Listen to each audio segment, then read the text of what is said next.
Namaste, beloveds. We are continuing on with our conversation about sovereignty when you are in a relationship. So, when you're paired up with someone, what do you do when your truth and their truth are not in alignment with one another?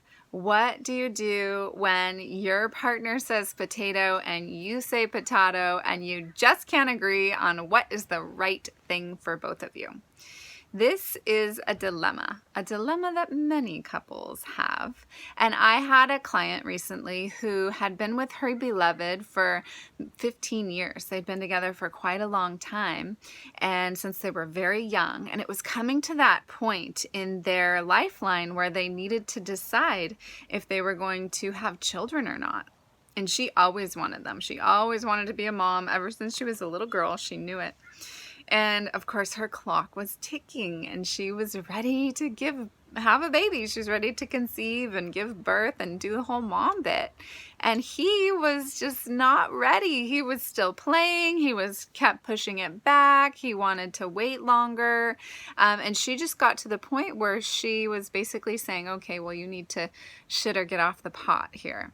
And so what I recommended that they do, because it was they just were kind of going in circles. They weren't going anywhere. So what I recommended to her was that the two of them take a little trip. So what they did was they went to Hawaii for 10 days together, and they followed the 3 pillars of mindfulness for this 10-day trip so that they could come home with a very clear decision of yes, they were going to have children, or no, she was going to go find someone else she could have babies with.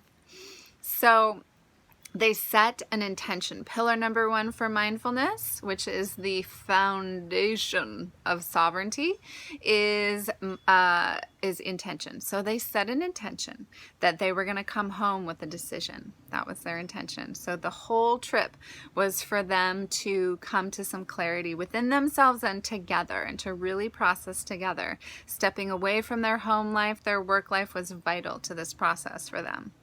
They then paid attention to pillar number 2, which is attention. They paid attention to this important decision in their life. They were actually taking time and space and money and travel and spending on this thing. They were really paying attention to it in their lives so that they could find some clarity. And then the 3rd pillar to mindfulness, which is crucial for sovereignty, is that they paid attention to their attitudes. So they both really committed to being in an attitude of compassion and kindness. First and foremost to themselves. They decided that they would be compassionate and kind to themselves in this process, and then to each other. So it was really, they had a wonderful, beautiful trip. And of course they came home and he realized that he didn't want to lose her. She was the love of his life. And so they did go on to get pregnant, which I had to help them with for another year, but that's another story. And they did conceive a beautiful little boy who I think is about 3 or 4 now.